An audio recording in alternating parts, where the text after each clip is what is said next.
हम एक ऐसी कहानी में प्रवेश करने जा रहे हैं जिसमें है ईर्ष्या, छल, शाप और मुक्ति। यह कहानी है पक्षीराज गरुड़ की महान गाथा। प्राचीन भारत में जब देवता और मनुष्य एक साथ पृथ्वी पर विचरण करते थे, उस समय महर्षि कश्यप को सभी जीवों का पिता माना जाता था। चाहे वे देवता हों, असुर, नाग या पक्षी, सभी उनकी संतान में। गरुड़ की कथा शुरू होती है महर्षि कश्यप की दो पत्नियों विनता और कद्रू से।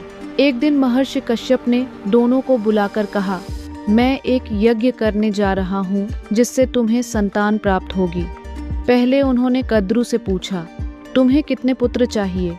कद्रू, जो शक्ति और वर्चस्व चाहती थी, बोली, मुझे 1000 बलवान पुत्र चाहिए। फिर विनता ने कहा, मुझे 2 पुत्र ही चाहिए, लेकिन वे कद्रू के 1000 पुत्रों से भी अधिक शक्तिशाली होने चाहिए। यज्ञ की तैयारी शुरू हुई। वल्खिल्य ऋषि यज्ञ के लिए लकड़ियां लाने में जुटे थे। महर्षि कश्यप ने देवताओं के राजा इंद्र को बुलाया और कहा, वल्खिल्य ऋषि की मदद करो। लेकिन इंद्र एक हाथ से लकड़ियां उठाते हुए ऋषि पर हंसते हुए चले गए। उन्होंने सहायता करने की बजाय अहंकार दिखाया। ऋषि बहुत आहत हुए। ऐसा घमंडी कैसे देवता हो सकता है, उन्होंने सोचा, और तभी उन्होंने संकल्प किया, हम एक ऐसा शक्तिशाली प्रतिद्वंदी रचेंगे जो इंद्र को भी टक्कर दे सके। यज्ञ शुरू हुआ।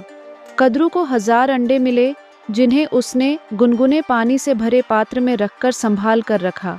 वल्खिल्य ऋषि ने विशेष यज्ञ शुरू किया ताकि विनता के पुत्रों में अद्वितीय शक्ति हो।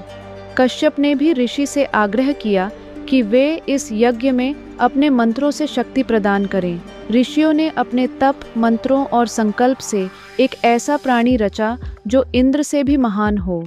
इंद्र को अपनी गलती का एहसास हुआ। उन्होंने अपने पिता कश्यप से क्षमा मांगी। कश्यप ने ऋषियों से कहा, मेरा पुत्र अपनी गलती के लिए क्षमा चाहता है। ब्रह्मा ने इंद्र को देवताओं का राजा नियुक्त किया है, यह व्यवस्था न बदली जाए। ऋषियों ने सहमति दी। उन्होंने यज्ञ के मंत्रों में परिवर्तन कर दिया और इंद्र के प्रतिद्वंद्वी की जगह पक्षीराज को रचा। इस यज्ञ से 2 अंडे उत्पन्न हुए।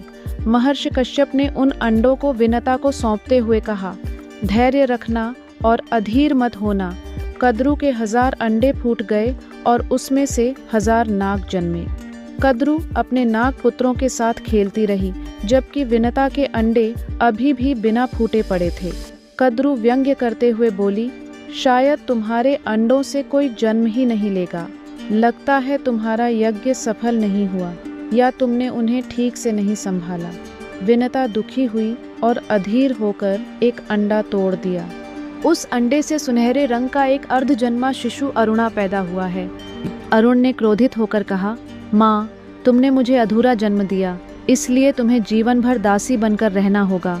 लेकिन मेरे छोटे भाई का धैर्य रखना, वही तुम्हें इस दास्ता से मुक्ति दिलाएगा।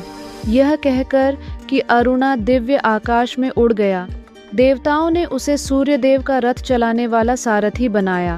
कहते हैं, सूर्य उदय से पहले जो बैंगनी आभा दिखती है, वो अरुण की वजह से होती है। विनता की परीक्षा अब भी खत्म नहीं हुई थी। एक दिन कद्रू और विनता के बीच इंद्र के दिव्य अश्व उच्चय श्रवा की पूंछ के रंग पर बहस छिड़ गई। कद्रू ने छलपूर्वक कहा, इस घोड़े की पूंछ काली है। विनता ने असहमति जताई। कद्रू ने विनता की स्वतंत्रता को दांव पर लगा दिया।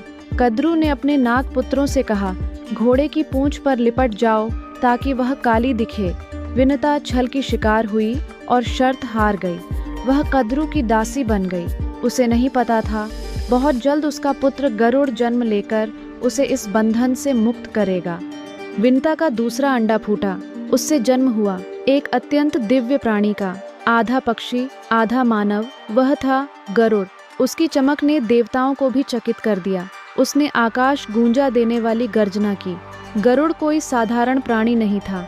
वल्खिल्य अर्षियों के आशीर्वाद से वह पर्वत उठा सकता था, रूप बदल सकता था और देवताओं जितना शक्तिशाली था। लेकिन अपनी माँ की दास्ता के कारण उसे भी सेवक माना गया। आगे चलकर गरुड़ ने कैसे अपनी माँ को और स्वयं को मुक्ति दिलाई, वह एक अलग अध्याय है। गरुड़ की कथा केवल शक्ति की नहीं है, यह धैर्य, क्षमा और साहस की कहानी है। गरुड़ वह देवता है जो धर्म की रक्षा करता है।